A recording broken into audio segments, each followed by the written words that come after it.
First up is the approval of the agenda. So moved. Motion and support. All those in favor signify by saying aye. Aye. Those opposed, the same. Motion carried. Next up is public comment. Public, you have 3 minutes to address the board. Step up and give us your name. Morning, everybody. I'm Mike Way. I'm the chairman of the County Parks Commission and former county commissioner. My real job is at the Jackson District Library, which I had to pretty quick because I thought the 10 o'clock meeting was at 8 o'clock, and so I got to go back to work. But I did want to help you out with your Christmas shopping. The Parks Department are selling calendars for the end of the year. They are all pictures of the Sparks Park. This is, I think, the month of May, with the Cascades Falls, and these were all a lot of the pictures were taken by our world famous photographer Kenny Price. Commissioner Duckham has his. They're $20, and I will be back at 10 o'clock. If I could leave one with Commissioner Elwell, if you want to take a look at it, I'll be back at 10 o'clock. If you have a desire to purchase some for Christmas presents. Thank you. Could I hand this to Commissioner Elwell? Yep. Absolutely. My personal one, right? I'm going to give you $20 for it, so thank you. Do you need a motion? No, because I'm buying it. Thanks, Michael. Any other public comment? Hearing none, public comment closed. Takes us to the minutes of the November 12th meeting. Any comments or corrections? Hearing none, all those in favor signify by saying aye. Aye. Those opposed, the same. Motion carried. Takes us to appointments. We have 3 committees to fill. First up is the airport board. It's 1 public member with a new term expiring in December of next year. The current member is John Feldberry. He's an applicant, and also there's a David Steffes that has applied, or Steffs. Don't know the proper pronunciation. So we'd be looking for a nomination. Okay. Any other nominations? David Steffes. Okay. And we have David Steffes nominated. Any others that are not listed? Hearing none, the clerk will call the roll.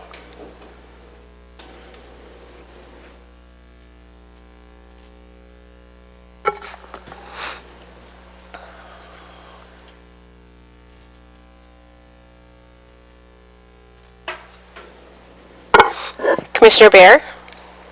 David Steffers. Commissioner Walls?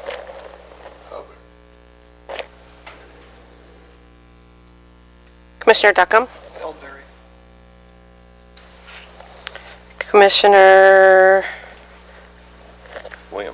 Williams. Thank you. Chairman Elwell? Feldberry.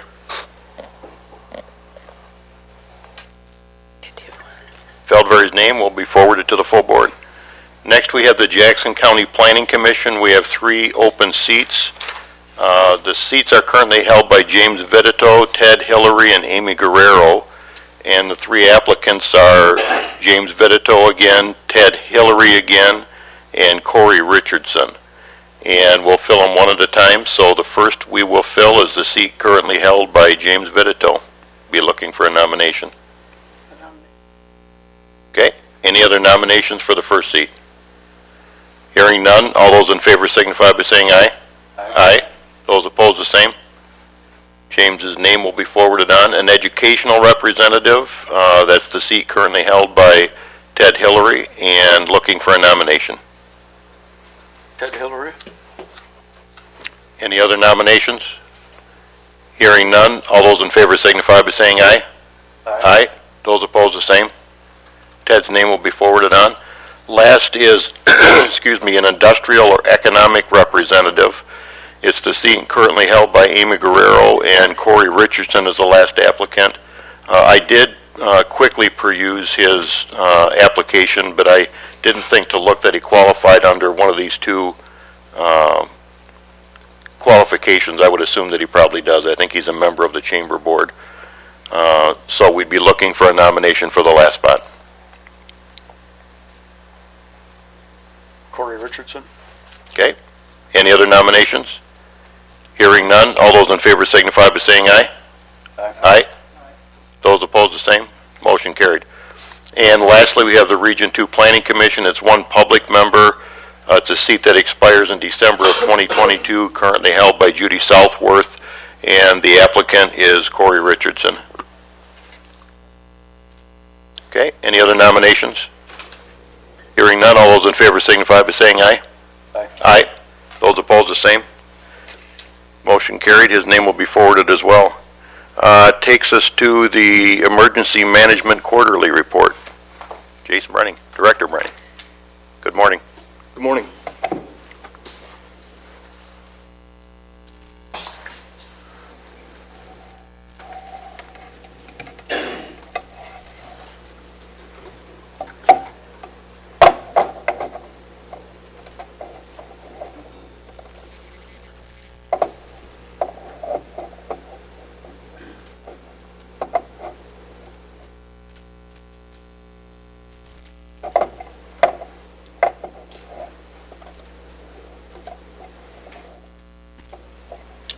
Can everybody see that? All right. All right. Good morning, everybody. Jason Brenning, Emergency Management, Homeland Security Division. Just kind of wanted to give everybody a quick overview of what emergency management is. Some of you are familiar with it. Some of you may not be as familiar with it. So emergency management is very important within, obviously, not only Jackson County, but statewide and federally as well. A quick overview of emergency management. There's 4 phases that we tend to focus on. Those 4 phases obviously are the mitigation side of it, the preparedness side of it, the recovery side of it, or excuse me, the response side of it, and then the recovery side of it. Within those 4 phases is broken down into individual characteristics of each. You know, we as a community, whether it's, you know, on a small scale or a large scale, we are only as good as what we prepare for. Inevitably, something major is going to happen. It's not a matter, and it's cliche to say, but we've all heard it, it's not a matter of if, it's a matter of when.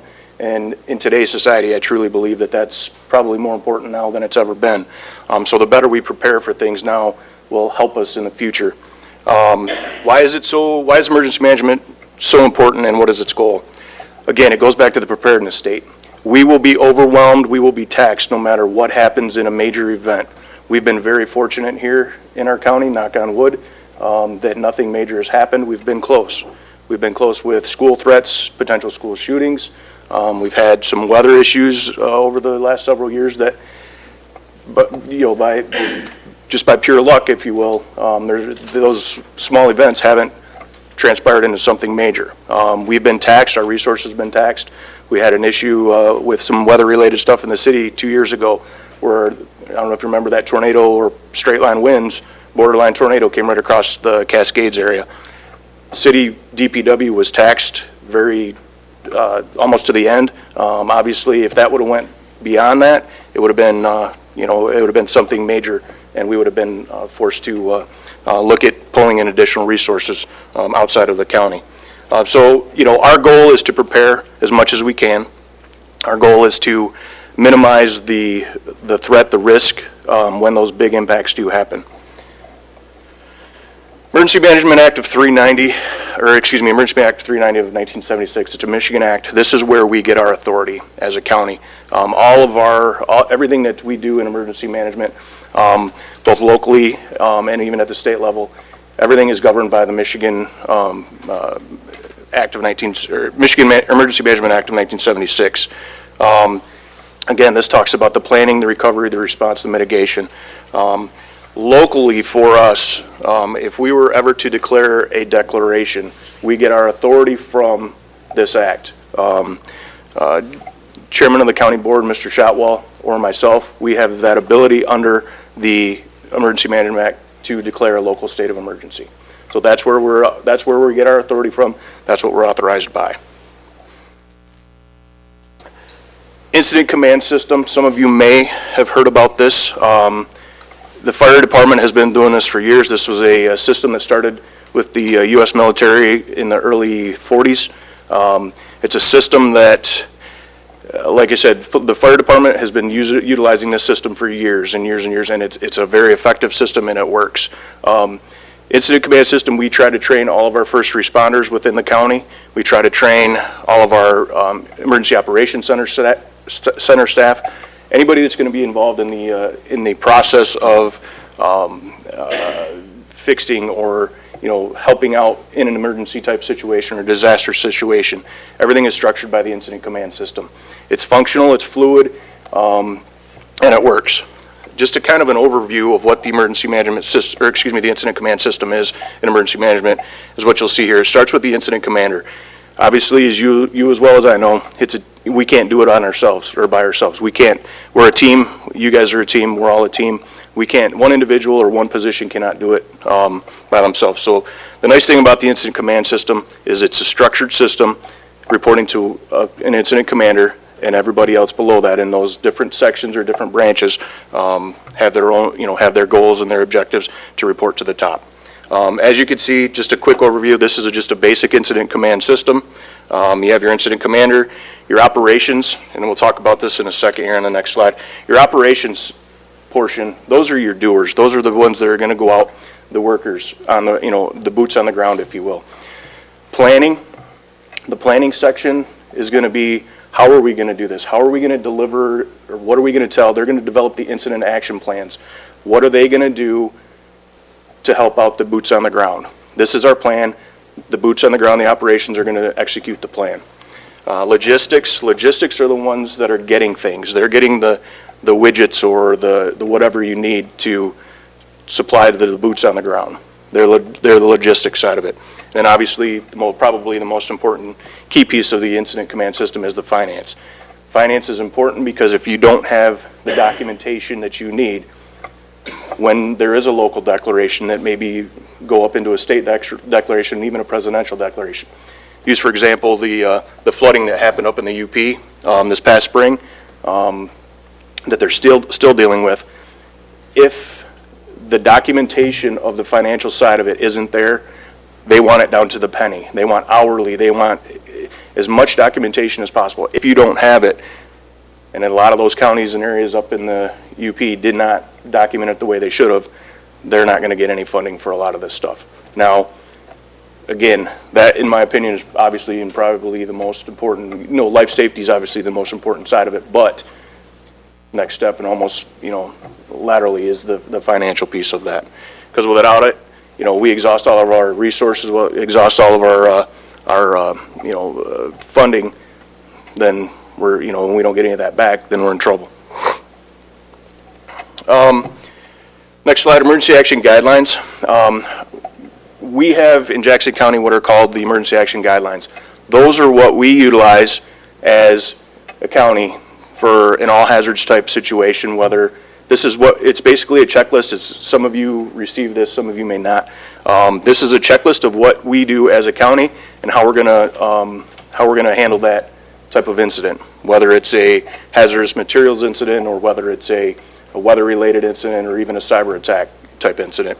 We're currently, the emergency action guidelines basically is the goal, the goal of the emergency action guidelines, I should say, is for us to say, okay, this is the incident we have, this is how we're going to achieve the outcome that's going to be most favorable to, not only the county, but everybody else, the citizens as well. So we're going to minimize as much as we can based off of those emergency action guidelines. Emergency Operations Center, one of the key aspects that I'm in charge of in emergency management is the Emergency Operations Center. Basically, that is a centralized location where we can control an incident. We can provide resources to the boots on the ground. Again, in the Emergency Operations Center, you're going to have your structure of your incident command system. Again, it's a system that works. It's fluid. The response for the Emergency Operations Center, that ultimate responsibility to activate or not activate falls within Commissioner Shotwell or Chairman Shotwell or myself. Again, that goes back to the Emergency Management Act of 390. EOC activation levels. I wanted to put this on here because a lot of times we ask ourselves, well, this incident happened, why wasn't the Emergency Operations Center activated? Again, excuse me, it's a scalable system, and almost daily I'm in the number 3 position of the monitoring stage. I'm always aware of what's going on. Obviously, I'm pretty much married to my cell phone, and somebody can get a hold of me almost daily, any time of the day. So I'm in a monitoring stage almost 24/7. It's, again, if something major happens where I feel it's going to be, evolving to that level where we do need to activate it, obviously I'll be having, talks with Mr. Shotwell, and we'll make that decision whether we're going to open it fully or just partially. So the activation levels are on there. Again, obviously with myself, technically being the EOC manager, I'm obviously monitoring and whatnot as well. I work great with dispatch, central dispatch, hand in hand.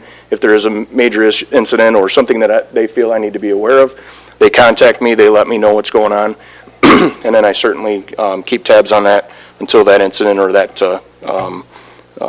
call is cleared up. A couple grant updates. I have three major grants that come through my office. The first one we'll talk about is the Homeland Security Grant Program. This is a federal pass-through dollars that come from obviously down from the state. As you can see, the dollar amounts that we've received have unfortunately been slowly dwindling over the last 3 years for that. The Homeland Security Grant Program, what that does is that allows, we have a local planning team here in the county. It's members of police, fire, EMS, health department, and other county positions as well. We meet monthly, and over that local planning team, we decide what projects we're going to fund throughout that following year within Jackson County. I'll talk about some of the projects we've handled or that we've done here in 2019 at the next slide. The next one down in the middle, the Emergency Management Performance Grant, the EMPG. That grant partially pays for my position within the county. That dollar amount there for 2019 was obviously the $39,648. That's a little bit of an increase from last year. Last year we received $37,144 on that grant as well. And then last but not least, excuse me, the Hazardous Materials Emergency Planning Grant. This is for the hazardous materials side of it. Goes into every year we have to update our hazardous material response plans for all the 302 Tier 2 sites, which those are the sites throughout the county that are your extremely hazardous substances. There's a threshold, a reporting threshold for each quantity of whatever methyl, ethyl, bad stuff that's in that facility. There's a reporting threshold, and if they exceed the threshold, then obviously we have to update those plans and whatnot. Going back to the Homeland Security Grant Project funds, in 2019, this is what we accomplished with those funds that we had. Obviously, their Code Red mass notification system.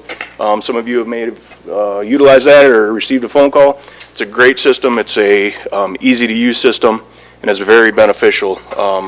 We're fortunate to have that. Law enforcement tourniquets and holders. Recently, I just did a project where I was able to outfit all law enforcement agencies within the county that needed tourniquets and holders.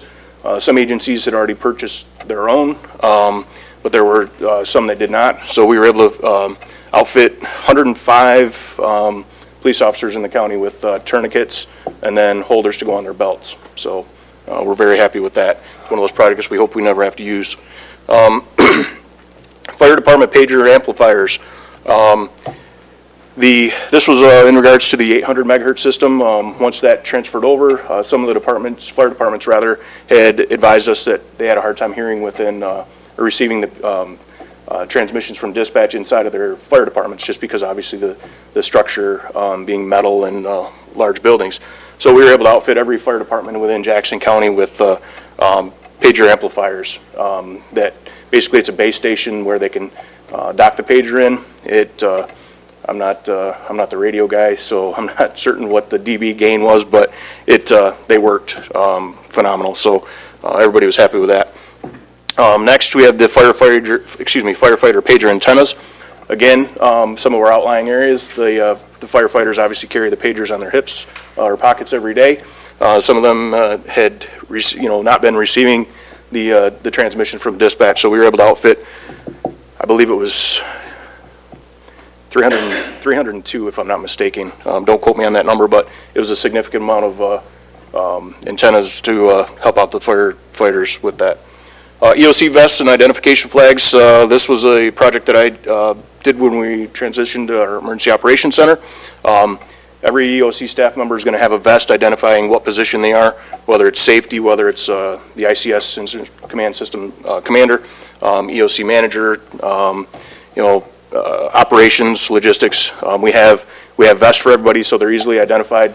If somebody steps into the EOC, wants to know, hey, I need to speak to somebody in operations, who do I go to? That way they can see that. Last but not least, special response team, ballistic helmets and tactical headsets.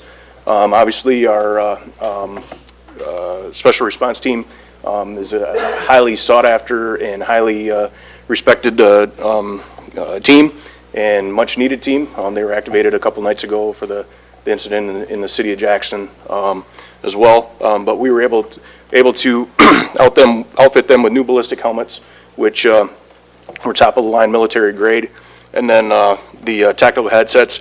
That way they could communicate with each other. Some of the equipment they had was outdated, so we were very pleased that we were able to provide that for them. Real quick, some of the things that I've been doing. I could take up the whole day with stuff, but I just wanted to highlight some of the key things here. Some of you attended our full-scale exercise that was a couple weeks ago on October 21st. This was a full-scale exercise that part of my requirements with the Emergency Management Performance Grant, along with the federal guidelines, is that we have to do a full-scale exercise. This was logistically, a lot of work went into this. It was over a year planning to get this done. We did have a planning team, but as you can see, all the agencies listed there were part of this exercise. It was phenomenal. We identified some gaps, some areas of improvement, and that's why we do exercises. We don't do them and expect a flawless outcome, because if we were, it would be pointless to do an exercise if we're 100% perfect. We wanted to do an exercise. This was a response to an active shooter exercise at the Career Center, and basically that entailed a communications exercise and a response exercise. We have never done a full-out multi-agency exercise like this in the county in quite some time. When we transitioned to the 800 megahertz system, I took this and saw this as a great opportunity for that to happen, for this exercise to happen. It was much needed, and all in all, it was a great exercise. We learned a lot. We're going to be working on the areas of improvement going forward here. And then last but not least, the cybersecurity tabletop exercise. This is a key buzzword right now. Cybersecurity is huge. We on the county level are, after talking to Michelle McClish, she is on top of it. She's done a phenomenal job, has a great system in place for the county as far as backup. But nonetheless, we did do that for the long-term care facilities in Jackson last year. A couple of the school activities that I've done. The school competitive safety school grant for 2019 for Columbia Schools, Napoleon Northwest, and Vandercook. Between those schools, I have to review all their response plans. I have to make sure that they align with the grant. Pleased to say that I was able to get those schools, along with the local police chiefs and local planning teams on the schools. We were able to get the grant awarded, varied between $71,000 and $159,000. Last but not least, on the school board side of it, I was appointed to the Region 1 Homeland Security Board School Safety Subcommittee. So I'll be reporting to the Regional 1 Planning Board on that. So I believe that was it. Anybody else have any questions? Commissioners, any questions? Phil and Darius? Thank you. Nice report. Question, is an electromagnetic pulse attack something you work on, or is it higher up? That's going to be higher up at the state level. Are they working on that? There's been talk about it, yes. We, as emergency managers, we have a monthly meeting with the state Homeland Security Division, and there's been talk of it. It hasn't trickled down too much, but there's been mention of it. I know the state's working on it, and I know the feds are working on that as well. But 'Cause that- bringing it down to our level, not That yet. would shut us right down. Yes, it would. Thank you. Darius? Good morning. morning. Just one quick question. On slide 12, I was just wondering if there's any way Jackson Public Schools could be added in on any of these grants in the future. Actually, they were in on the one in 2018. JPS, I believe, because I remember reviewing their report as well. Okay. And lining it up with them. I know the sheriff at the time had worked on it as well. So him and I both reviewed that. But that was 2018, the fall of 2018 when that came out. Yep. All of 18? Yes, sir. Okay, thank you. Yep. Nothing further. Tony? Good morning. Morning. Under finances, you listed several sources. Your opinion, is your current level of funding adequate for what you need or not?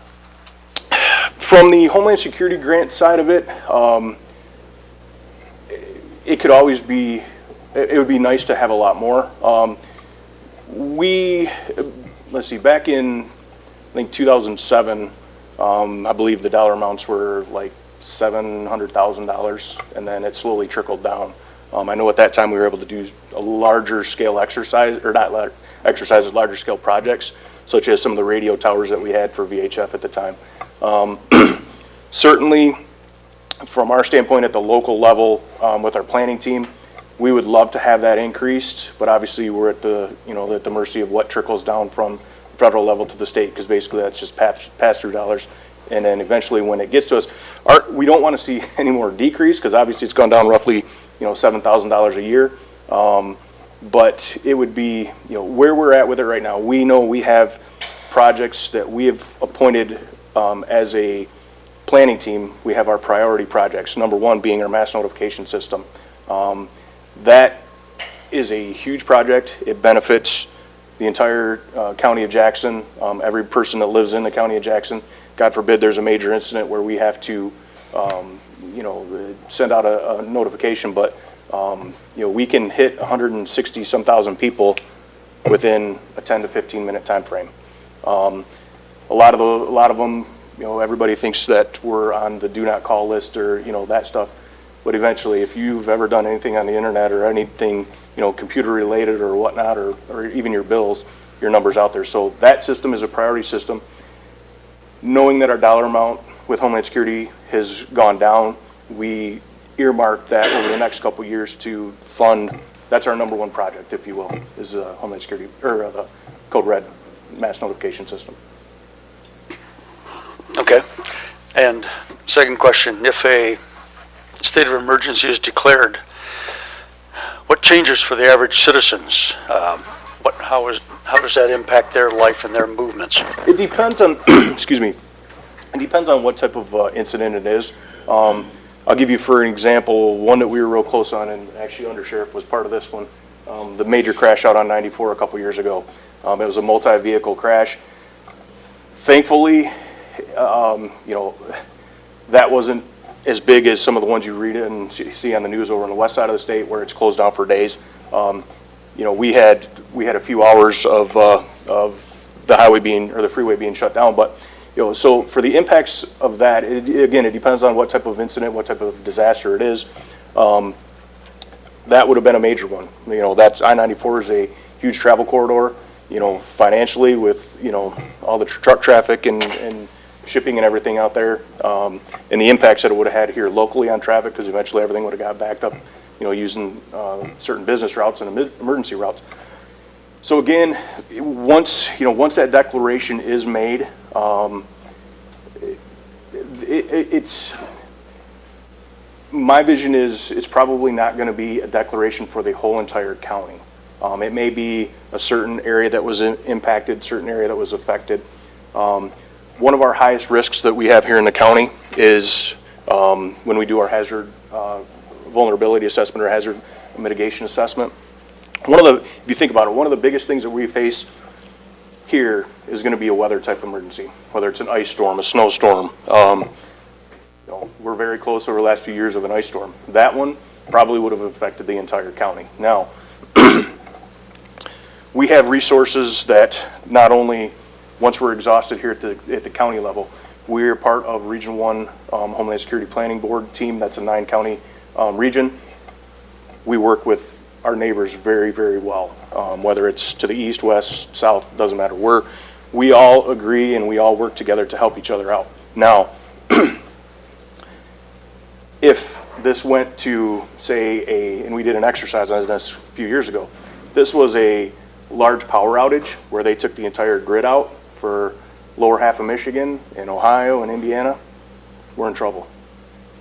That's that simple. We're in trouble. Nobody can prepare, nobody can plan for something that major. Now, we can promote generators. We can promote, having the water, on stock at your residence. Plan for those type of things.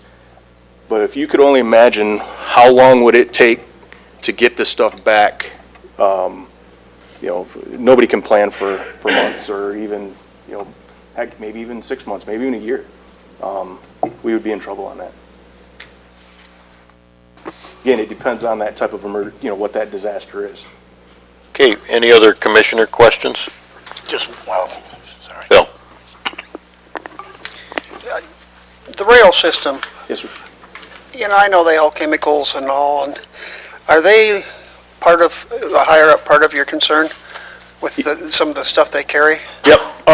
And with that being said, it kind of goes back to the hazardous materials sites. Once there is a major amount of they call them EHS, extremely hazardous substances. Once there is a shipment of that type of material, the state gets notified, then that comes down to me. We both get basically notified at the same time that, hey, this stuff is rolling through your county, rolling through your town, just a heads up type thing. Obviously, there's a lot of stuff that go up and down the railways. It is a major concern. For the most part, I would say maybe once, twice a year, we get that notification that there is the real nasty stuff.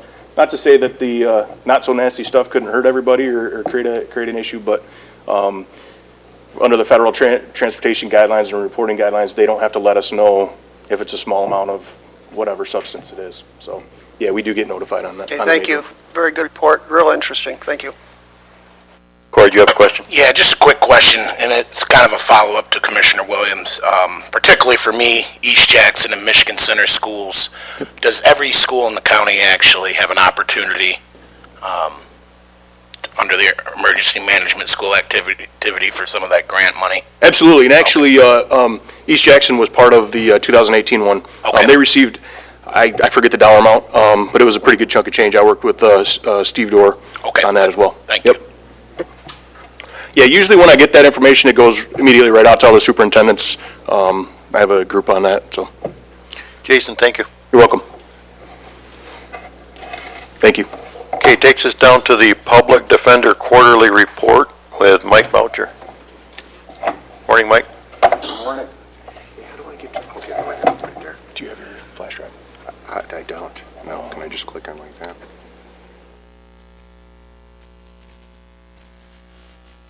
I'm not 100% certain. Oh, you know what? It's not. I didn't put it on a flash drive. Would it be okay if I worked off of my You laptop? can, but yours is up there if you scroll up a little. No, if you look right, are you seeing the same thing on your screen? Scroll up on the left side. So, scroll up. Scroll up. Sorry. And you'll be item number D. Is that yours? No.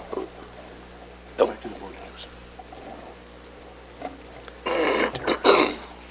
Item number D under Sheriff.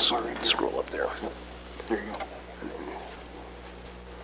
If you're on the right, This isn't the right one. No, it's not the right agenda. not the right agenda. So go to meetings at the very top on the right side, and Here? then public safety and transportation. And then view the agenda. Okay. And then item D. Thank you. Thank you for the help, Chris. Thank you. Forgive me for that. Good morning. This is my first opportunity to present to all of you. It's It's very good to appear before you. So the Jackson County Public Defender's Office is brand new. I think that probably the first thing that I would say is, as I have reflected on this endeavor, one of the things that has occurred to me is that equalization, finance, the Register of Deeds, all of these offices have been here in the county forever. What we are essentially doing is we're building the bike as we're riding it. So I think that's something worthy of consideration as we work through what we're doing. In October of this year, on October 15th, we had the state grant approved in Lansing. The total grant is about $2.8 million. That grant money includes $2.3 million of a state grant and a contribution by the county of $567,000 and some change. Out of that grant money, we're using that to fund the acquisition of a building at 505 South Jackson. There's a misprint here. I see an error. It's actually $26,404 for renovations to the courthouse basement for additional confidential meeting space. One of the primary concerns with the MIDC standards is to make sure that there is appropriate places to meet with your clients and have confidential communications. And in a lot of the courthouses throughout the state, they're woefully deficient in that regard. The county where I was practicing, the same problem existed. There weren't sufficient meeting places. In the current courthouse, the same thing applies. There are not a lot of appropriate places where you can have a candid conversation with your client. So there was money that was planned, that being the $26,404 to renovate some space in the courthouse for additional meeting space, and then $25,000 to retrofit the space at 505 South Jackson, which is the former Jackson Area Association of Realtors building. Mike, what was the error? I must have missed that. That was the $26,404 rather than... Oh, I see. Yeah. Too many zeros there. Exactly. Thank you, and Thank I apologize for that.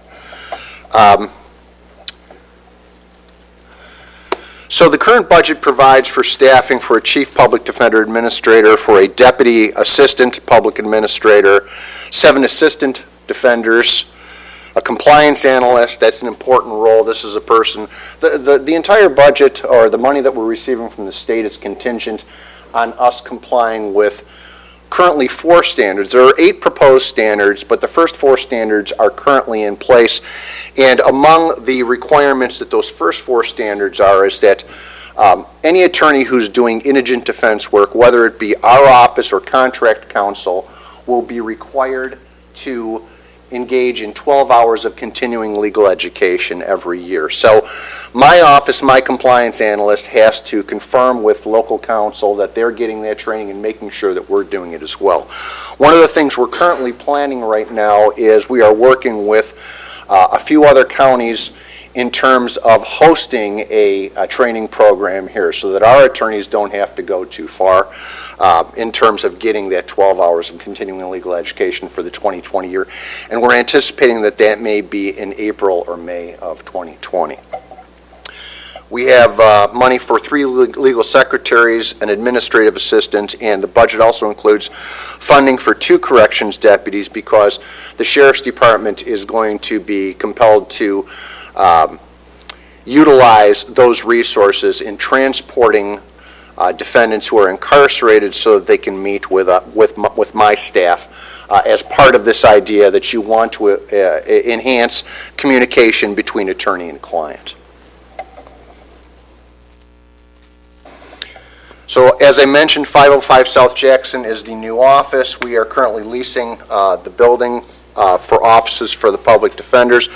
The anticipated occupancy date was December 1st. That's been backed up by about a month. The City of Jackson has made a determination that the restrooms there need to be ADA compliant. They were not. Again, it's an older building that does need to be retrofitted. There was a couple of other holdups. There is progress, though, being made. We have carpet being installed there. The walls have been painted, and we were required to put in a handicap ramp, and that has been done. So it is our hope, we are optimistic that certainly by the end of the month, beginning of 2020, we will be in that office. Yes? If you're not in that office currently, where are you? We're in the county tower. We're here on 14. Thank you. Mike, can I interject a question here too then? Well, I've got two, one for Deb, maybe I'll wait on, but, so you've got rehab space in the basement of the courthouse building, and you've noted that there's 2 deputies that have been funded to transport. Yes. Is there a best practice on where those conversations should happen between your staff and potential inmates? Would it make more sense for you to go to the jails versus having them brought down, or not? Well, what I think, I think that what they want to try to accomplish, that there are going to be plenty of defendants who are not incarcerated. Certainly, we have to go to the jail and conduct visits with them, and we're doing that now in terms of satisfying standard 1, which is counsel at first appearance. We're still required under the standards to have confidential meeting spaces in the courthouse. And there have been circumstances, certainly in my 25-plus year career, I know that there have been circumstances where you have incarcerated clients that you need to speak to for any number of reasons. It could be the morning of a trial, and there's a plea offer that's being made, and you need to have a confidential conversation. So certainly, I appreciate your observation that we don't want to waste resources, and if there is a more streamlined way to meet with clients, preferably if you can see them at the jail before they're coming over to the courthouse, that's better. But as you know, as former law enforcement, a lot of times people post bond, and you still need to be able to have a place where you can meet with them in the courthouse. I hope I haven't been fired this morning and don't know it, but I'm still current. My apologies. That's okay. Maybe you know something I don't. So certainly the plan is not to have in custody or incarcerated defendants brought to your office on South Jackson, correct? No. Okay, very good, thank you. So with regard to compliance with standards 1 and 4, as I mentioned, there are 8 proposed standards. The first 4 standards have been approved. It involves everything from the continuing legal education to counsel at first appearance. There's also a standard 3, which provides money for investigators and experts, funding for that. Currently, the way the system exists is that you have to get approval from the court to get an investigator or an expert.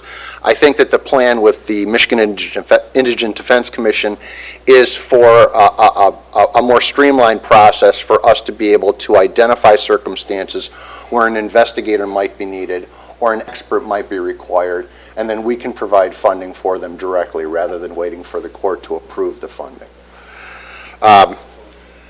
We are currently providing counsel at first appearance, despite the fact that we don't have a permanent location. We are on the 14th floor. We're jammed in pretty tight there for the time being, but we are providing counsel at first appearance to every courtroom daily, including video arraignments before the magistrate. Today so we started doing this at Wesley Street.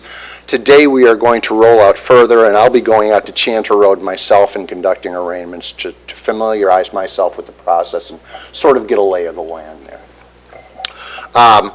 We will assume caseloads once we're in a permanent location.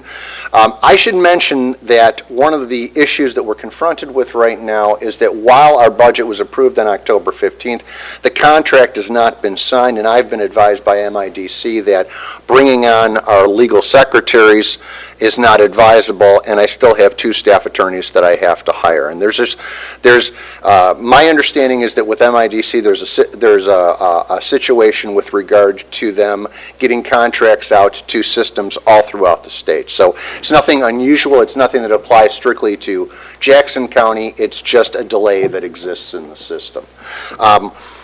Obviously, because we don't have a landline, because we don't have legal secretaries and things of that nature, conducting the counsel at first appearance is probably the best we can be expected to do, at least for the immediate future. again, the moment we move into the new location, it will be much easier for us to facilitate and roll out all of the services that we need to perform. One of the things that we were able to do is we were able to get some software from a company called Justice Works, that being the Defender data software. It's our objective to be a paperless office, like my counterpart at the prosecuting attorney. My thought process regarding this is that my job is to steward this office into this century and into the future, and I think that that's something that has to be done. So we are using software so that we can take laptops into the courtrooms. We can we can report the data that we have to report, because there are a number of metrics that we have to report back to MIDC so that we remain eligible for the state money that they are giving us. And as I indicated, one of them is counsel at first appearance. We have to reflect the fact that we're doing the continuing legal education. We'll be able to do conflict checks.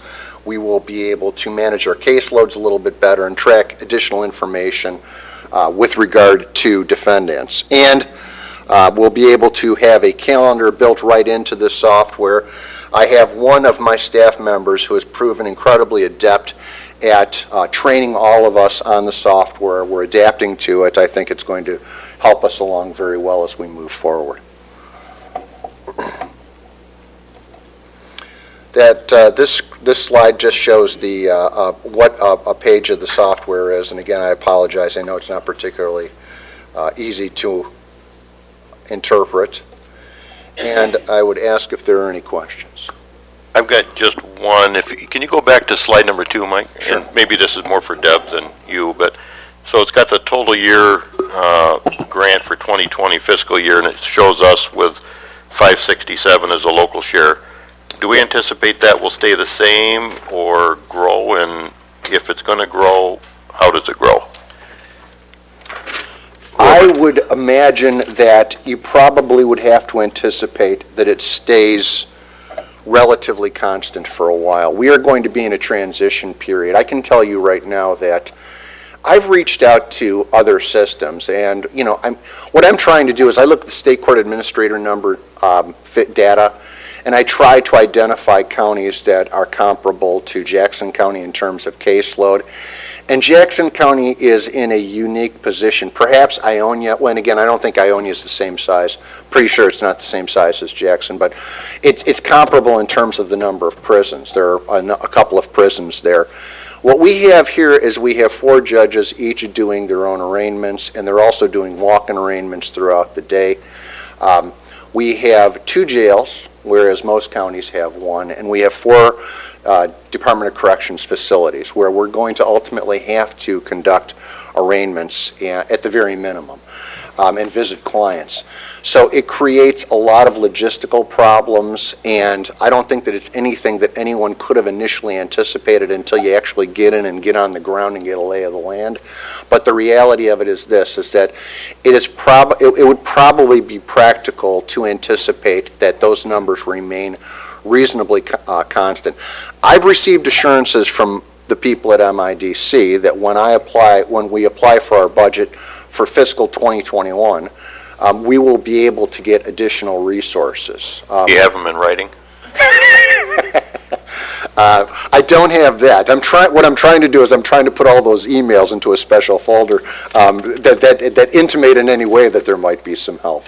But obviously there are no ironclad assurances, and state budgets can fluctuate from year to year. So I would simply suggest that at least for the immediate future, probably a good idea to anticipate those numbers remain relatively constant. Deb, were we not assured that our local share would not climb at the inception of the MIDC? So what we've been told and again, this is only our 2nd year, so we don't have a very strong pattern or history. The first year, I believe the number, I'd have to go back, don't quote me on these numbers. The first number was, I believe, 552 or 555 or something like that for our local share. They advised us for the 2020 grant that there was going to be a slight increase that we had to calculate into it.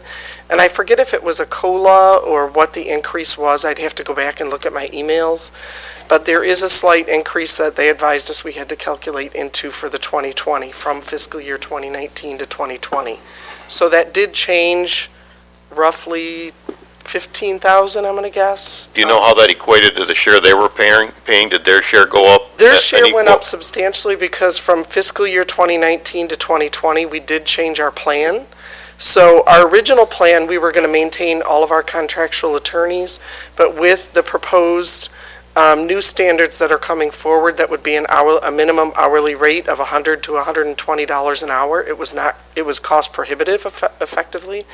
So we changed our plan from just having an administrator to manage an office of contractual people to what we have now, which is a full staff.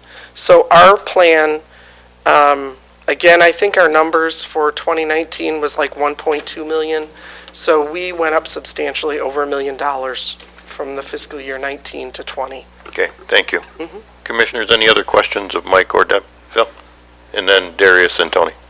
I've been taking some notes on your presentation here, so I might have missed it. Are you guys up and running now? We are. Or are you just- It's a slow rollout, to be perfectly candid, because again, we don't have a physical location. I'm sending people to court every day. I have my whole staff, pretty much all of my attorneys over there right now. The unfortunate reality is that all we're able to do right now is arraignments, but at least we are, again, I have to interface constantly with MIDC and say, look, this is what we're able to do based on circumstances that are beyond our control. They're completely happy with it. And what I can tell you is this, is that I downloaded some data from Defender Data on Friday. We have only been operational since October 16th. That's 36 days where the court has been open, and we've conducted over 300 arraignments already. Now, this is something that prior to that was not being done. So we are, we're able to get some things accomplished. It's just that we need to overcome these several obstacles before we're actually hitting the ground running with regard to full services for clients. Yeah, I guess I don't know the system because I've never been through it, luckily, or happily. But if you're doing the arraignment only, then you just hand it over to somebody that's already on the contracted staff? That's right, Okay. yes. Yes, so the contract counsel is still and the contract counsel is on board. There are some contract attorneys that understand what's coming, and my understanding is some of them have tendered their resignations, but it seems, there were, I believe, 11 or 12 attorneys doing circuit court work, the felony level work, and 5 or 6 who are doing the misdemeanor work. So these clients or these defendants still are able to be represented by counsel. I'm just concerned about the handoff. You start the process and you hand it off, and Right. if it would be awkward if Yeah, it is. There's no question about it. Ideally, we would be able to be accepting cases. All right, that's all I need. Thank you. Tony? Or I'm sorry, Darius? Good morning. I just have just just 2 quick questions. I know you mentioned some of your staffing has been filled. What positions are currently still open? I still have to fill 2 staff attorney positions, and I've extended offers for 2 legal secretaries, and I still have another legal secretary that I have to fill. I'm sorry, so you have 2 legal secretary positions that need to be filled? 2 legal secretary positions that need to be, well, no, I filled 2 legal secretary Okay. positions. I need to fill an additional legal secretary Just one. position. And I have 2 staff attorneys, and I know who I'm going to extend offers to. I've basically been forewarned by MIDC that until the contract is signed, I probably should not do that. Sure, okay. And then do you know when you will be 100% operational? My hope As is, a- my hope would be that at the very beginning of 2020, we would be able to and I want to be very clear about this. Again, the problem, as I explained to you earlier, with regard to what I perceive to be some significant logistical challenges with regard to just the arraignment process itself, because as simple and in the 25, 26 years that I've been practicing law, attorneys didn't represent people at arraignments. You went before the magistrate basically advised the defendant of the charges. How do you plead? Guilty, not guilty. Candidly, I wasn't in the room when they drafted these standards, and I knew beforehand, because I had been involved in some of this well before I accepted this position. I was fairly vocal about the fact that resources could be probably better spent elsewhere rather than having counsel at first appearance. In a county like this, because 4 judges are doing their own arraignments, plus a magistrate is doing his own arraignments, plus you have 2 jails where you have to do video arraignments. Well, of course, that's with Magistrate Bishop. And then 4 DOC facilities. The unfortunate reality is that we will be spread incredibly thin. A comparable county that I'm coming from is going to have more attorneys with a more streamlined arraignment system. And the problem is obviously this, it's hard for a non-lawyer to recognize the problem. You have to have boots on the ground and realize what the problems are. So we will be relying upon contract counsel for some time. There have been some persons who are familiar with the system who have made observations that, it could take months before we are really in a position to be handling everything, all of the misdemeanor cases, all of the felony cases, and of course, all of the arraignments in all of the various locations where they're happening. Okay, I see. Thank you. Nothing further. Tony? Good luck to you. I know you have a Thank you lot so of work much. I appreciate headed it. towards you. So. Tony? Morning, Michael. Good morning. Of our current, I thought it was 13 contract counsels. How many do you anticipate will be offered positions in your staff? How many of these 13 people do you anticipate being part of your office, and how many are just going away? What I can tell you is that we didn't have much of a response from local counsel regarding a position in the office. So to answer the question, I don't think anyone will, at least for the immediate future. It's not, believe me, rest assured, I'm coming here from somewhere else. I'm an interloper of sorts, and it would have been nice for me to have a couple of local attorneys apply, because they could have sort of given me, it's always valuable, one of the first rules of being an effective attorney is know thy judge. And so having some local attorneys on board who could have, sort of said, look, this is what this judge likes to do, or that judge, or this is how we handle things, or would have been very valuable. But we just didn't get that kind of response. Frankly, I was a little stunned. However, again, I can tell you, in the system where I'm coming from, and it appears that they're going to be going to a public defender system, the same problem exists. The local attorneys are reluctant to get on board. I think that their position is, they like to retain their autonomy, and they are going to do their own thing. And it's going to be people, a fair amount of people coming in from the outside to staff those positions. Okay, any other commissioners with questions? Deb, do you have a point? Sorry, I was just going to just to confirm what Mike is indicating. We've been held up a little bit with, number one, the building in compliance with all of the mandates. We were anticipating being in the building by Thanksgiving, actually, and then the bathrooms came into play, and so now that's delayed us a little bit, but they are making progress. So once we get into that building, they are literally squished like sardines on the 14th floor, so there's no way that they can even have meetings with clients or anything like that. So once we get into the new building, they will be able to develop a plan to become fully compliant. The other hiccup that we've had is, of course, MIDC has indicated to us back in August, they told Mike and I that we could hire staff. We started hiring the staff. They told us stop.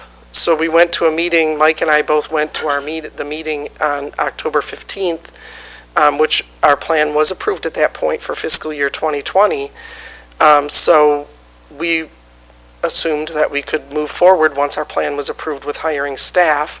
They again told us to stop hiring staff, that we're not allowed to hire staff, which is why Mike has several open positions at this point. So some of the hiccups that we've had, or bumps in the road, have been on MIDC's part, where they've told us to stop hiring people. which, as Mike has indicated, has kind of put things into a slow roll in getting into compliance. So Mike is doing a great job in working with MIDC and overcoming some of these hiccups and working through the compliance issues. But like I said, some things we just don't have an answer for because we are working with MIDC, and it can be frustrating, as you know. But the staff openings are basically because MIDC told us to quit hiring people. And I would just say this, Vice Chair Elwell.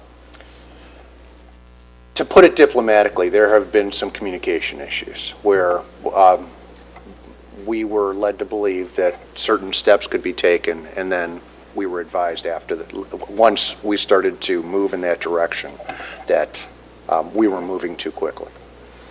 That was why my comment, did you have it in writing?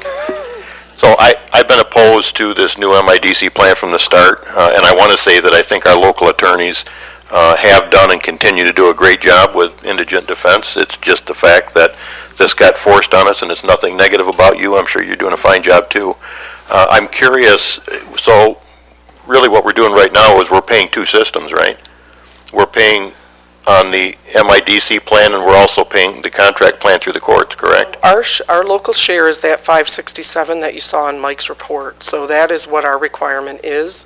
Over and above that, it's the $2.3 million grant that was listed in Mike's plan, or in Mike's report. That's what is supposed to cover it. Anything over and above that would be on us, like the court clerk that we have asked for that they will not fund, any prosecutor staff that they won't fund. So our contribution is that 567. They have been very good about covering funding for the renovations to 505 South Jackson. I will say that. And Mike is being more diplomatic than me because I've been dealing with this a little bit longer than he has. So they have been good about funding the money for 505 to do the renovations there. But like I said, the 567 is our local share. The 2.3 million is what they're funding, and that 2.3 million does include 500,000 for the contractual attorneys. So the contractual attorneys are included in the share that the state is paying. We do anticipate once this office is fully functional, and Mike has had several communications with the current court-appointed attorneys that are contractual. We do anticipate that those will decline in numbers. We have had a couple that have resigned already. So we do anticipate, as Mike's system becomes fully functional, we will have to maintain probably a couple contractual attorneys for conflict purposes, or some of those other type of extenuating circumstances. But for the most part, as we become more functional, those numbers will decline in the contractual attorneys. So again, I just want to reiterate, they've done a great job. I don't think our system here was broke. It could have used a few upgrades, I think, but hopefully somebody will keep them apprised, the local attorneys, of what's going on with this so they know what kind of calendar is going to look like. And I don't think it should be on Mike, but He has actually had several communications with them. Once we get a plan in place, it's hard to develop a plan because we've had these hiccups with regard to the building, and then we've had the hiccups with regard to MIDC telling us to not hire staff.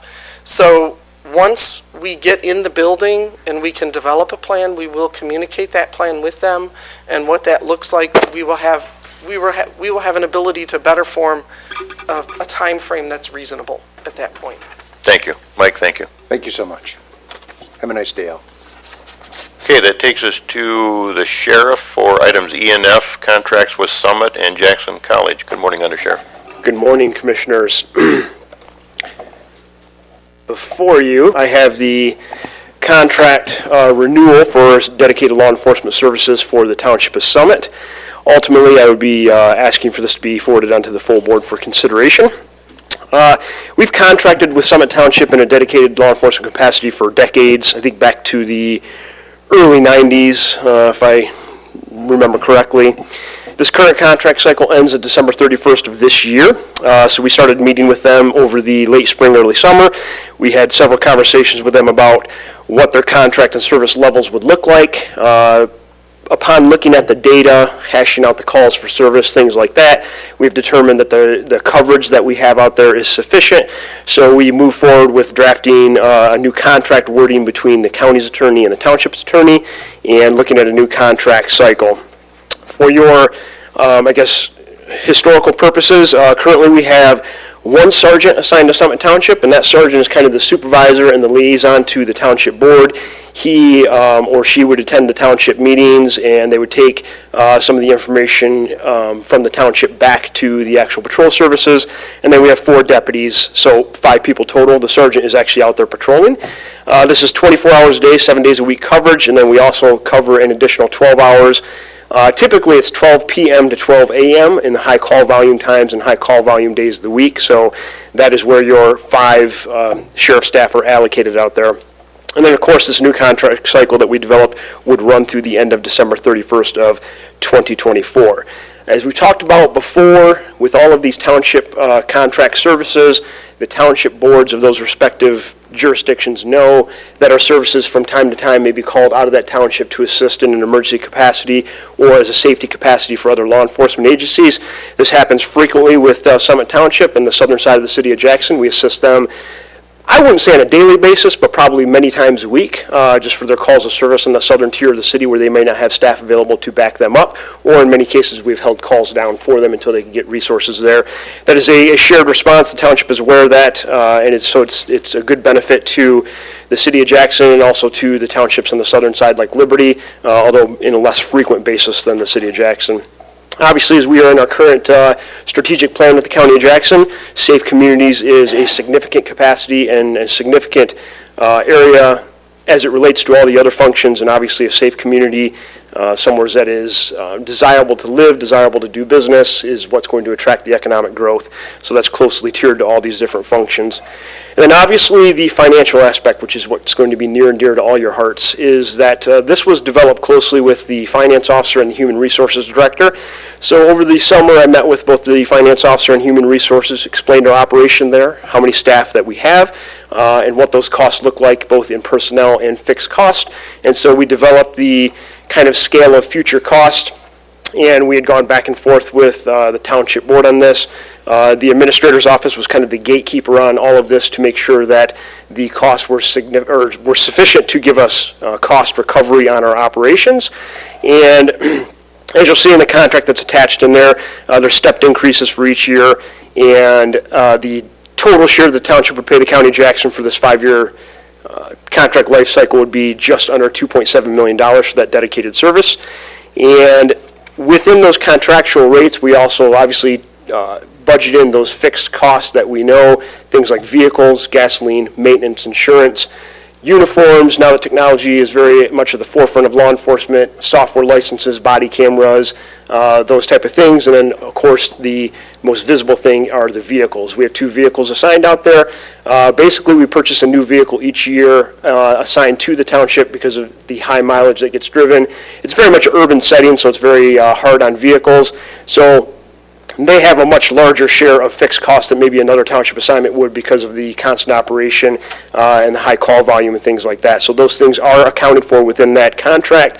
And then, as I alluded to earlier, the actual contract that you'll see in board docs, that was developed by Cole Stoker and Toski's firm. We had gone back and forth with the township attorneys to come to an agreement on some of the wording in there, and Cole Stoker and Toski signed off as to the structure of the contract, applying kind of the best practices as they've learned through various case law and things like that. So that was developed by them, not by me, and both entities had approved the wording. And then ultimately, we had been in close contact, like I said earlier, with the administrator's office about the costs and what that would look like for the County of Jackson and what the township would pay. So within there, you can see there the start rates for the various years of the contract.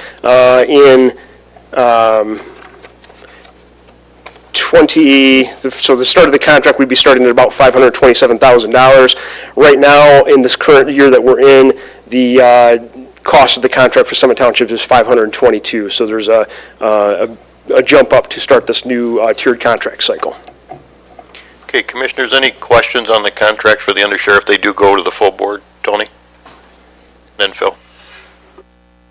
Compensation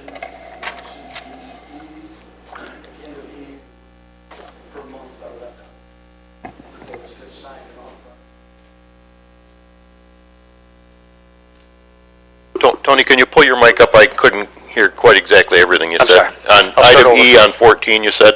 Under Article 14, compensation, there's A, B, C, D, and E for each of the 5 years. E does not end with the words per month like the 4 previous ones do. It's just an omission. Those 2 words per month has to be added in there. Okay. We're in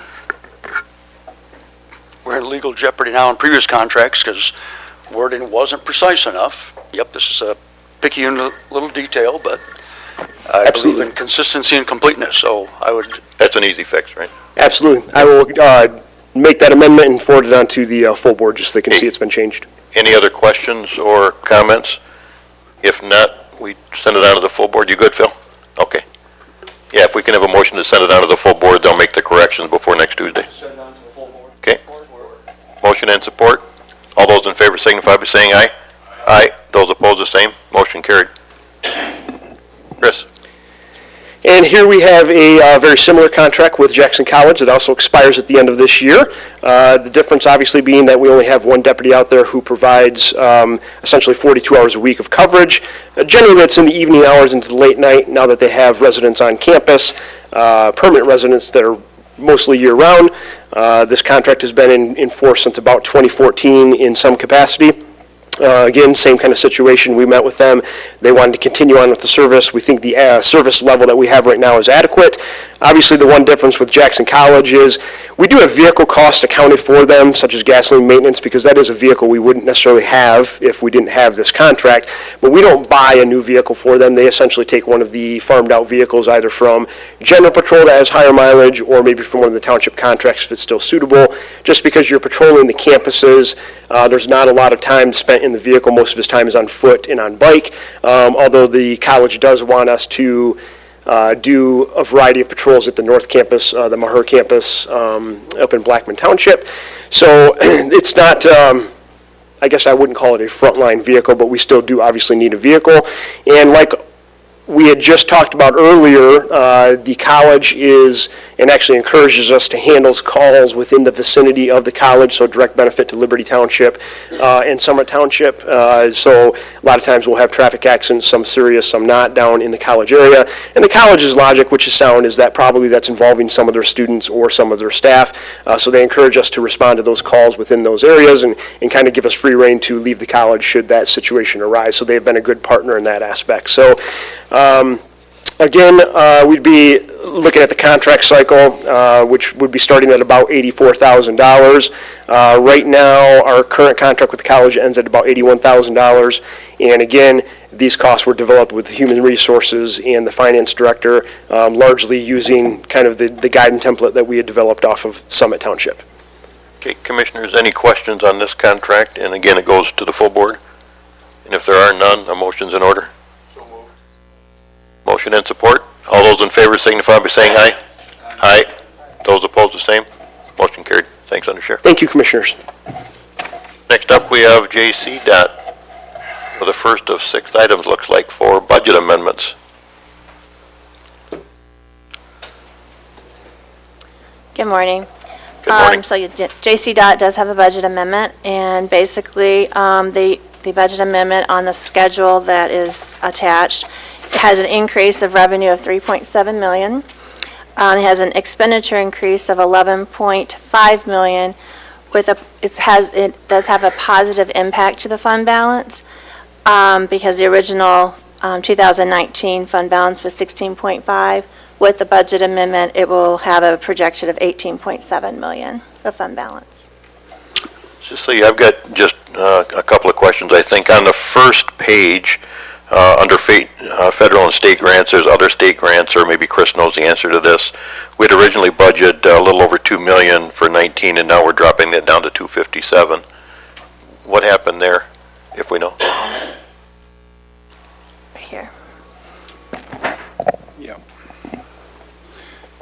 Basically, what we discovered is that our McDivitt project, where we put in for a grant, so at the budget time, we assumed that there'd be some kind of grant. At that time, we thought it was $2 million.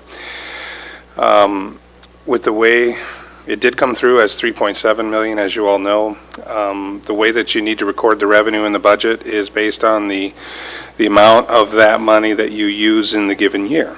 So we have been through the design process, and we, to date, have only incurred the $257,000 in expenditures. So that's all we record. It's basically sitting in a holding account. So Okay, this so year it's not was, jeopardized at all, no, not at all. Okay. It just moved forward, and that's oftentimes what happens on the revenue side. It all just moves forward. that, and then the other point is, just clarification for the public, this is all separate from the county's general fund budget. It's all road department budget, correct? That is correct. Okay. A totally different fund. Commissioners, any other questions? Tony?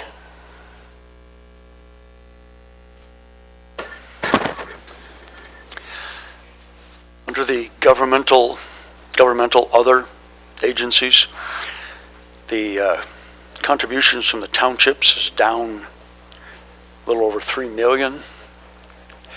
What caused that? We prepare our budget with the rest of the county in late summer, as you know, July, August. So we basically, we go to the crystal ball and we do our best to estimate what townships are going to be doing, what we'll have ready as far as designs and bids for townships. So at the time we prepared the budget in mid to late 2018 at the time, we estimated 15 million. As it turned out, for a variety of reasons, including the strike that occurred with one of our contractors, weather and other factors, all that we really were able to accomplish this year was the 11.8 million. And sometimes townships decide to move projects forward or add projects. So it shifts in flux, and frankly, towards March of any given year. So this coming March, we'll have a much better picture of our township work for 2020 than we did back when you adopted our budget a few months ago. Okay. So Thank you. that's actually one of the big things throughout the budget is things change rapidly. All right, thank you. Any other questions? Phil? I just make a motion. Okay. There's a motion. Is there support? Support. Motion and support.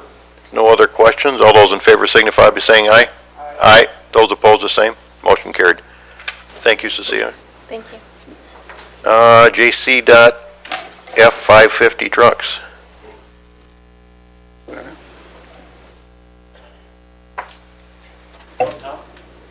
Where do I put it? The safe place. I don't need that yet, but I will soon. Yeah, exactly.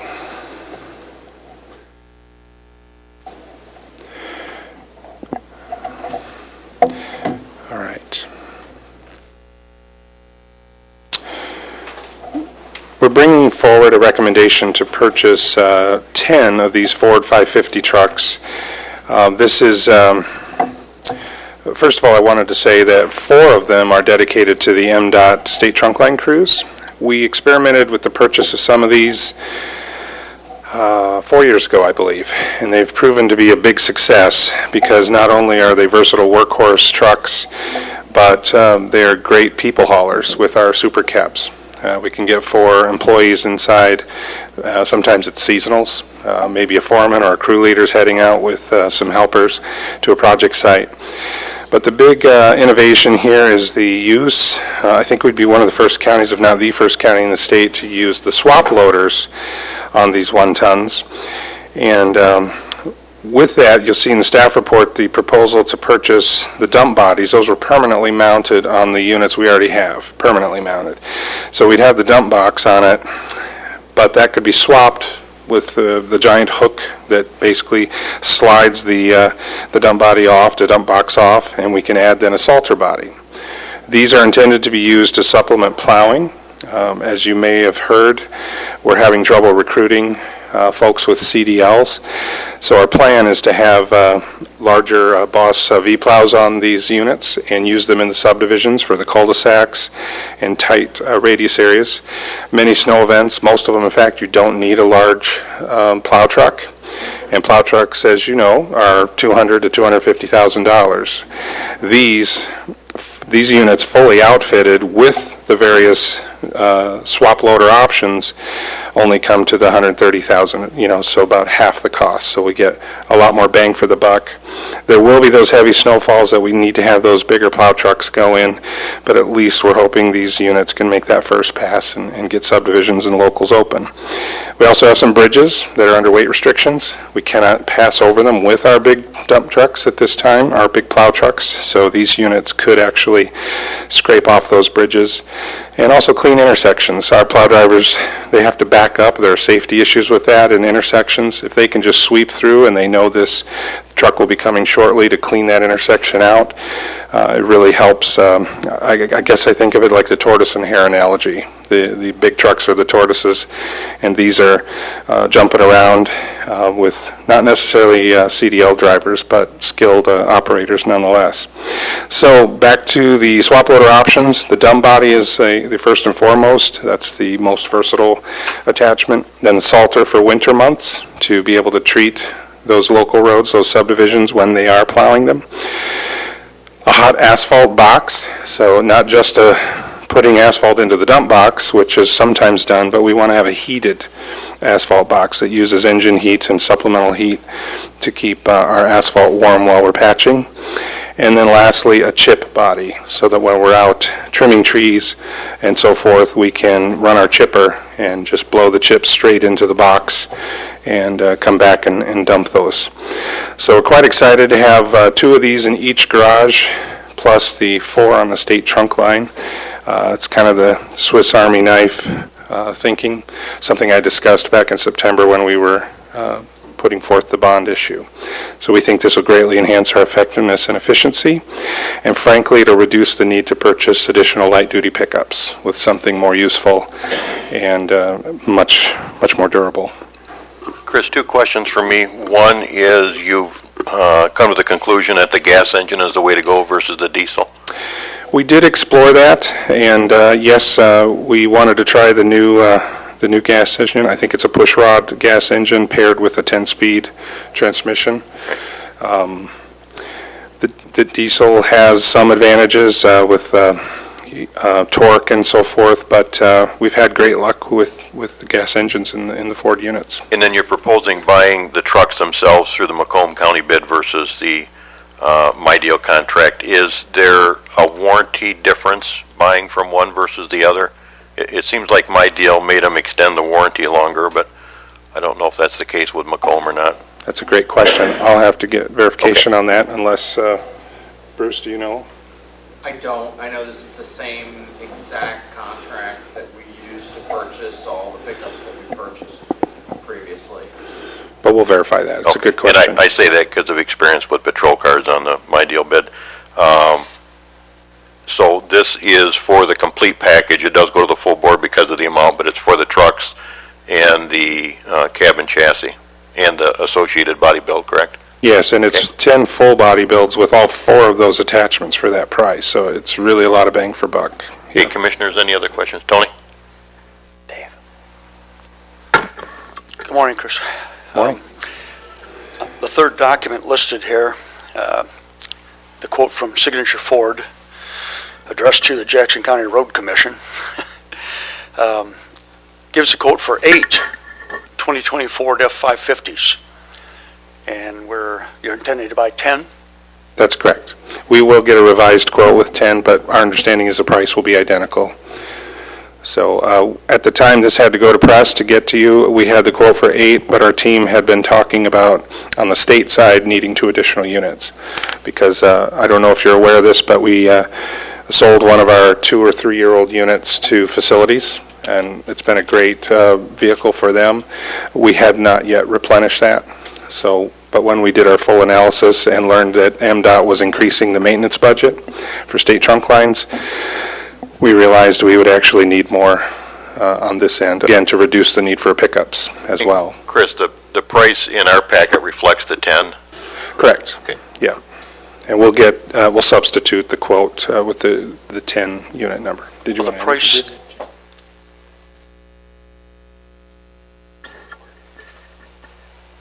Thank you, Bruce. Okay, the price in the staff report reflects the 10. Correct. And you're going to update this quote from Signature Ford for the full board meeting? That's correct, yes. Thank you.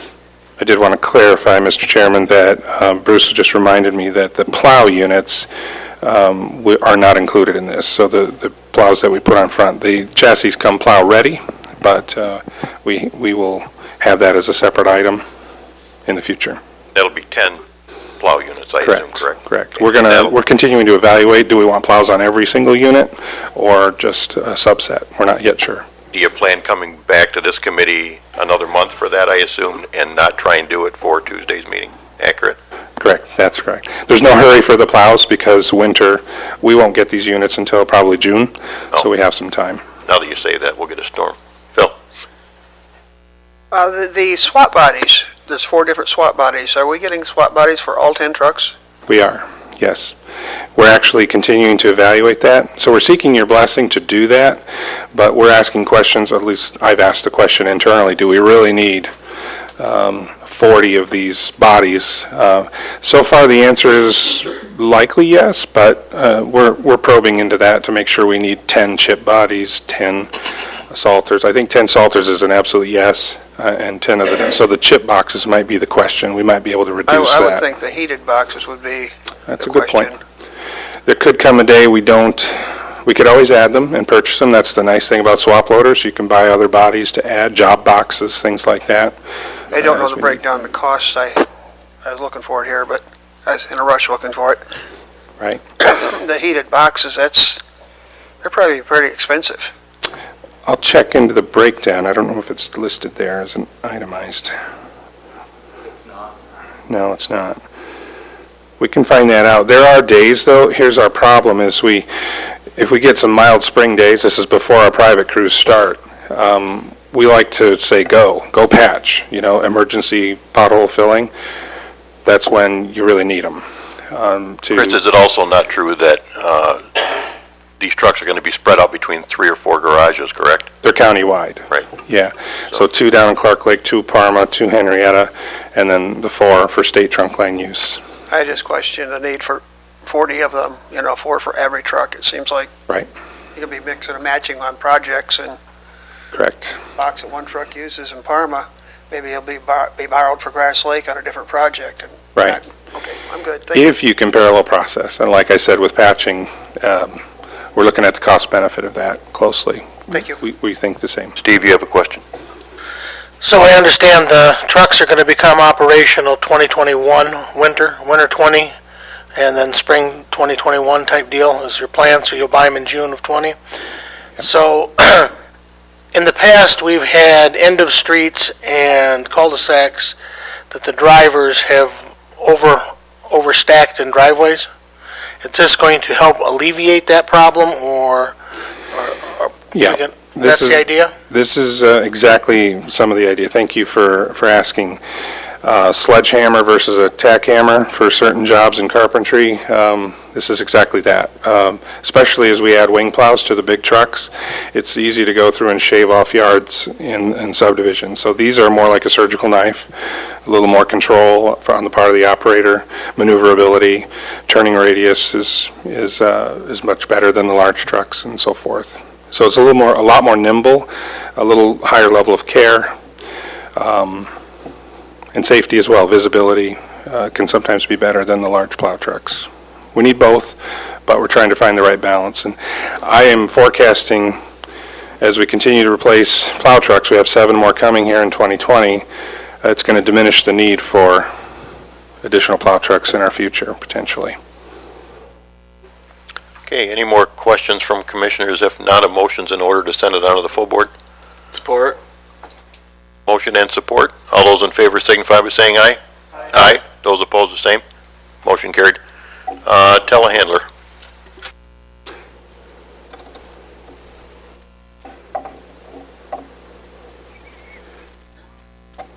And I will say at the start of this that Tony sent out an email, and Chris, I think, replied to everybody, did you not, Chris, about your rationale behind this, and I appreciate the good detail on it. I did. I gave you the Cliff's Notes version.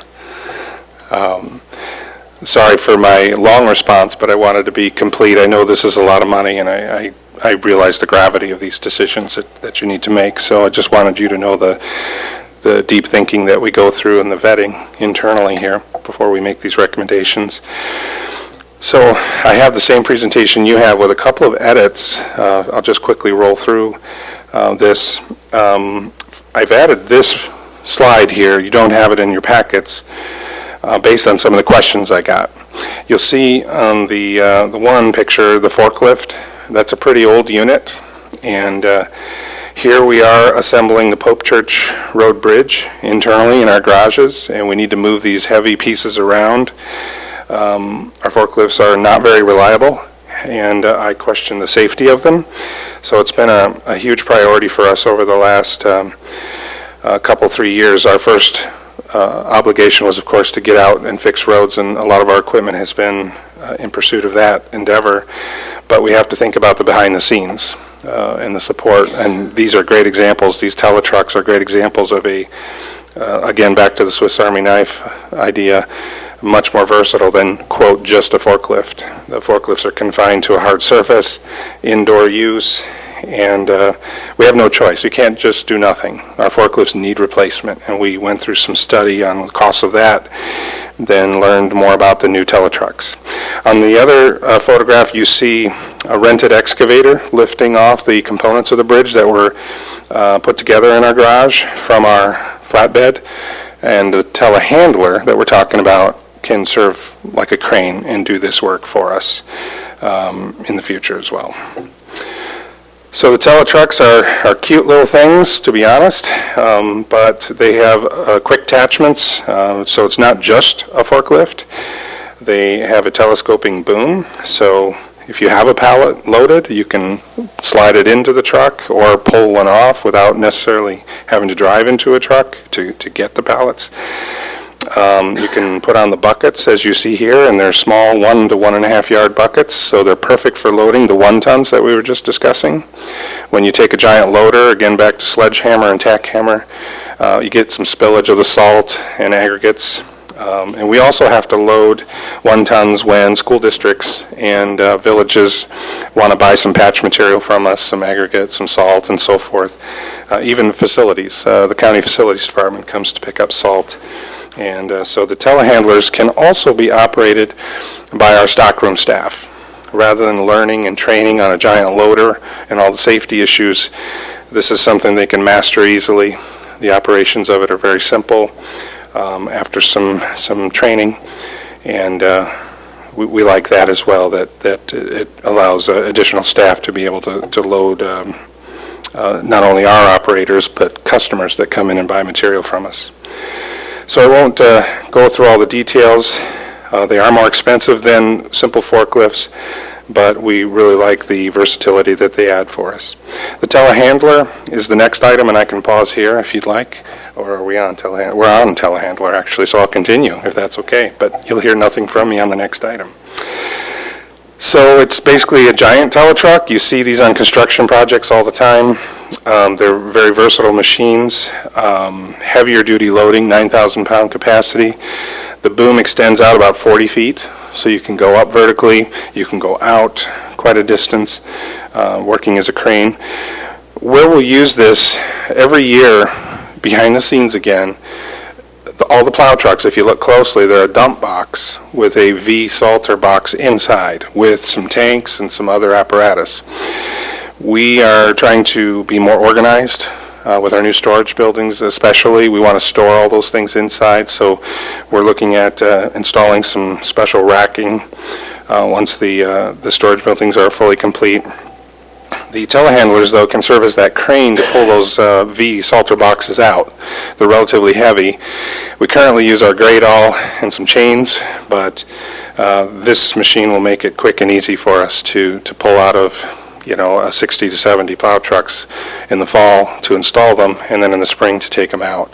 And once in a blue moon, we could get into the crazy situation where snow comes early. The telehandlers will make that installation very simple and straightforward for us. And if we had a late snow and we had to put salt boxes back in, again, makes it much more simplified.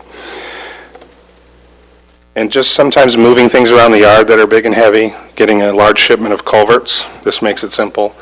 Other equipment can do that job. So part of the email question was, is it duplicative?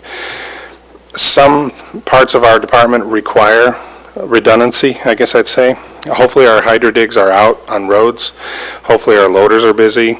So, this dedicated machine sitting in the yard doesn't hold up delivery companies. Truckers want to get in and get out. They have a schedule to meet and so forth, so we want to really serve them as well as our vendors. So that's basically a summary. We think we did vet out various models and units, and our team came to the conclusion that what JCB has to offer meets our expectations and more. So, Chris, I've just got a couple of questions for you. Just as a fact, the telehandlers and teletrucks are not designed to drive down the road, correct? Typically, not across the county. No, there will be only a few times that we would take it out of the garage area. The telehandler may be the most. In case of the photo I showed with Pope Church, we might either throw it on a flatbed and take it. That is a large enough machine. It could, I think, go down the road at about 25 miles an hour. So the email that Tony sent you, it mentioned the earlier piece of equipment that we purchased. Hydro digs? Yeah, the hydro dig. Is that capable of doing what the Pope Road Church needed, bridge needed? Possibly. It depends on the weight of each of those bridge segments. This has a 9,000 pound capacity. The hydro digs fully extended out also can reach 40 feet. Might be down around 1 ton at a full reach. But yes, it has the pincers and the ability to do that if the weight allows. We always want to be safe, as we've talked about. Okay, questions, Commissioners? Phil? Would it be wise to buy a couple more of the heavier duty? Could they be not multifunctional? They could do what the lighter duty do also. Of course, they'd last a lot longer because there's not as much strain and wear and tear on them. Instead of, some of each, buy a little more of the upper level and be multifunctional. That's a good question. Our goal is to have one of the teletrucks at every garage to load patch material and so forth at the ready, essentially. People jump in. They do it with loaders now. They hop in the loader to load their salt and so forth. So with the new 1 tons, we need a little smaller unit. So having them, again, at the same time, right? When it snows everywhere. So having one of these at each garage makes a lot of sense for us. If they were all housed at the same garage, absolutely. But we're trying to spread the resources out and then just have the one larger unit for those. We know we're going to use it at Elm. There will be times we need to haul it or drive it out to one of the area garages. For example, they assembled the Pope Church Bridge at Parma. We absolutely would have had the teletruck working, but also probably the telehandler inside working with the bigger pieces. I just can't help but think we're going to have some setting. I'd rather have all assets used, in use, and then replace them as they wear out, rather than have this one specialty item sitting over here that's used 4 times a month or something, or 4 times a day. Who knows? But right. 80-some thousand versus 147. Correct. We are price sensitive. We only want to buy what we need. Okay. And we do have other machinery that could, if it's in the yard, help with moving things around. But having one telehandler made a lot of sense. But we definitely need the teletrucks at each area garage for safety reasons. Like I said earlier, our forklifts are really bad. I think there's one that we could keep if we do some maintenance on it. It's a newer unit. But I think I was told that our former road commission bought all these on auction, used, kind of a hot sale, swap sheet type thing. And we never took a forklift world seriously. And so this is something that we were going to have to invest in sooner rather than later. So this was our solution. just a question. Thank you for the answer. Any other committee member questions? Corey? Hi. This is more for Deb. I just want to make sure I'm understanding this correctly. With all those purchases, the vehicles and the equipment, it's roughly about $1.87 million. Is that coming out of this amended 2019 budget of No?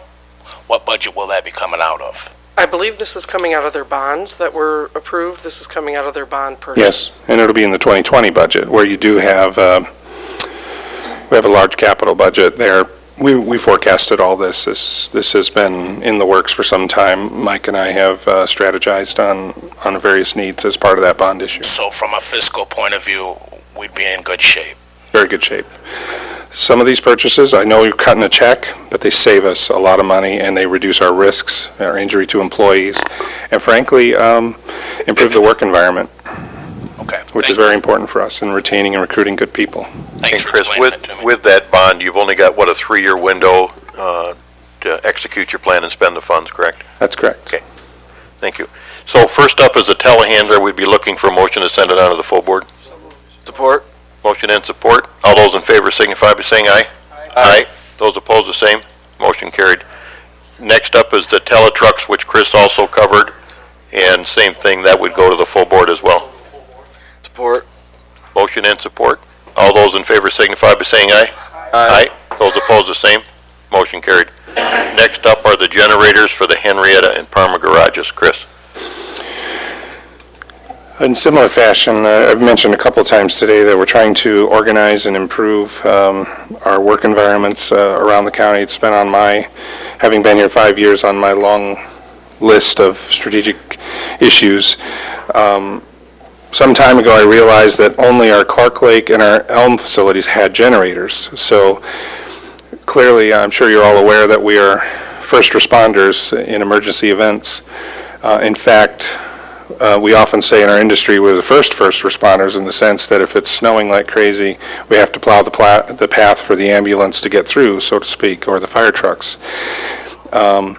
So in our emergency readiness initiatives, this has been a long-standing item that we need to put on the front burner. Now that our bonds have been issued, we can finance it using those, and I feel it's a prudent use of some of that money. And given the benefits and emergency readiness, I think it's well worth the money spent.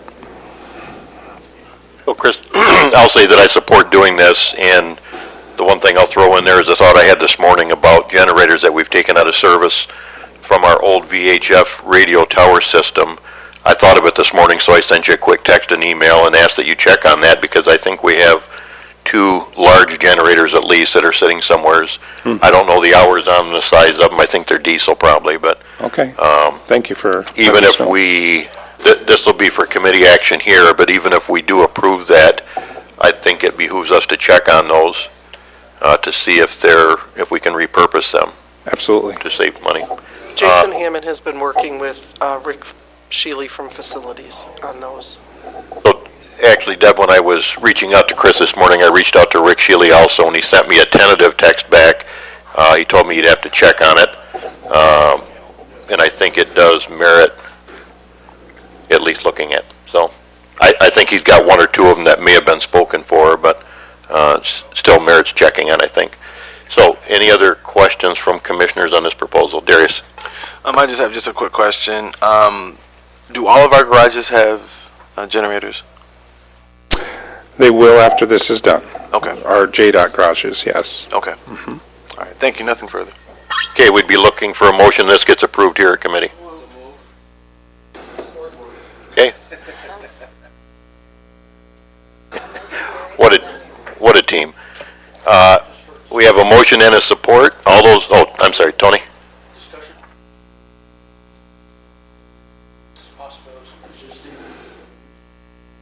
Yes.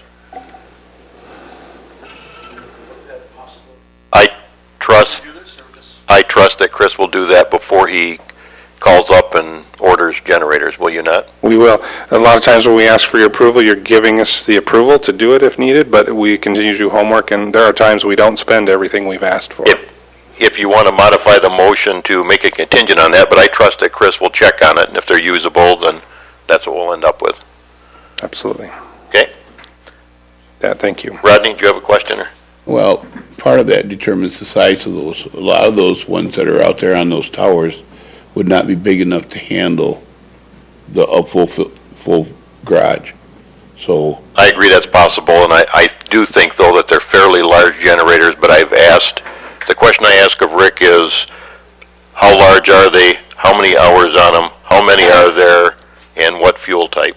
They're all relevant questions for Chris, that he can figure all that out.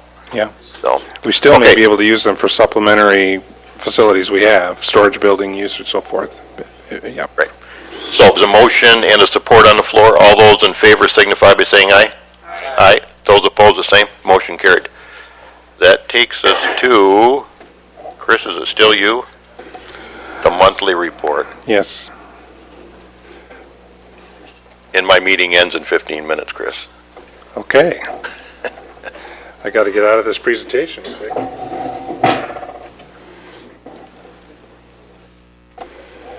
There we go.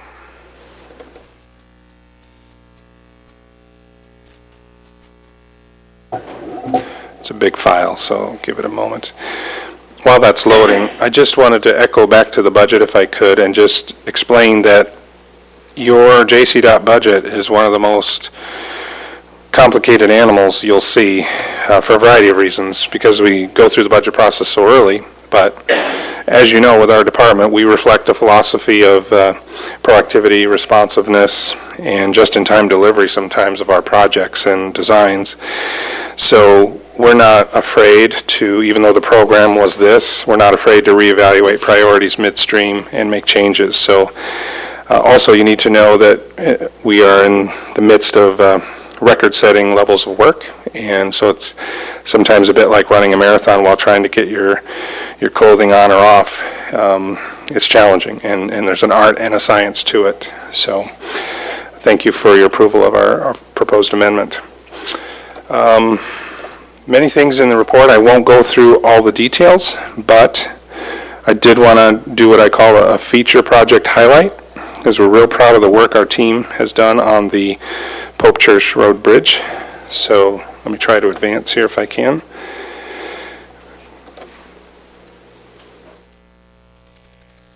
On this shot, I wanted to highlight what you see in the top left picture. You'll notice that we've talked about our double wings on our new plow trucks before. You'll see that both wings are down in that photo in live traffic. We definitely use them on the rest areas and the exit on-off ramps, but in this case, MDOT has allowed us to pilot their use in live traffic as long as we have a chase vehicle behind following for safety reasons. We don't want a motorist to try to go crazy and try to pass that plow on the left. So greatly improves our efficiency. We're looking to expand their use, albeit doing it very carefully. Okay, let's slide into the Pope Church project. You see some project updates generally there. Okay, our team has been hard at work. The Pope Church Road is now open, if you did not know that. It was completed Thursday. So this slide shows a little bit different from what you have in your packets. I've added some fresh drone footage that we took over the weekend. One of the things we did on this, you might recall approving the bridge, is we added some character to it. We put on some arches. They're not required for structural reasons, but they do add some charm. And here is the aerial photo of the completed bridge. I don't know if you can see that real well on the monitors. Very pretty structure. Full width to the road, and all constructed using our own in-house forces. Here's another angle. And the old structure is pictured here after we cleared away some of the trees that had fallen in the stream and so forth. We found that the abutments were in great shape. So you can see in the photos that they're rock solid, pun intended, no problems whatsoever. So then it became a viable solution to put in the timber bridge. And here we are assembling in-house. I tell you what, our crews, they are working with passion and gusto as they put all this together. Fully engaged people, correcting each other, coaching each other. It's quite amazing to see our team pull together to do work like this, to actually build something. Great for morale, great for work pride. So these photos subsequently just show some of the installation that occurred. Went together fairly quickly once the bridge was pre-assembled. Here they are putting the panels across the two abutments.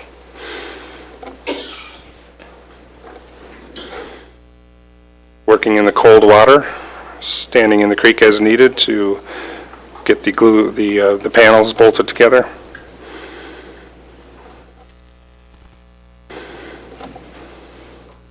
And here we are paving the road.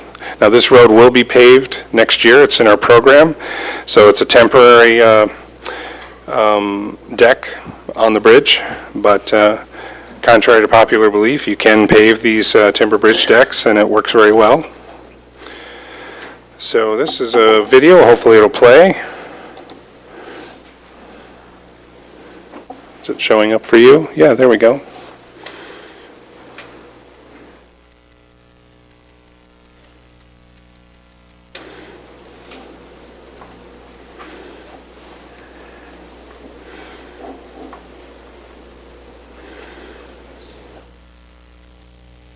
I hope you agree it's a nice looking structure. Chris, while it's playing, can I ask what the expected life expectancy is of the bridge? Sure. 50 years for the structure, possibly longer. But a concrete bridge is generally 100 years is what we target for a concrete, but the cost is significantly more. And when you can reuse the abutments, this becomes a very feasible option. Let me try to,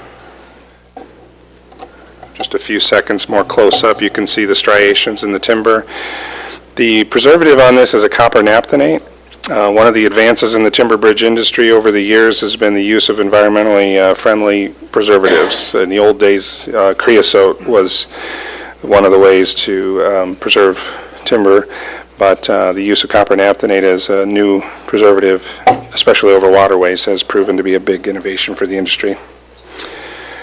This signal went live this morning, or will in about 10 minutes, and we're real happy to have that done and monitor how the traffic's flowing at Northwest Schools. I'm real proud of our parade entry. I don't know if any of you saw it, but one of our operators really went all out and put music on the truck as well as some great decorations, and the kids were real happy to participate because it was their plow that they painted. So real happy to have that community outreach opportunity. So thank you for that. Thank you. Thanks, Chris. Any questions, commissioners, for Chris in closing? Okay, thank you. Thank you very much. Okay, last up we have claims. Okay, motion and support. All those in favor signify by saying aye. Aye. Those opposed, the same. Motion carried. No other minutes, and the January reporting schedule of JDOT Region 2 and Animal Shelter takes us to public comment. Public, any comments? Feel free to step up. Hearing none. Takes us to committee member comments. Hearing none. We're adjourned. Thank you.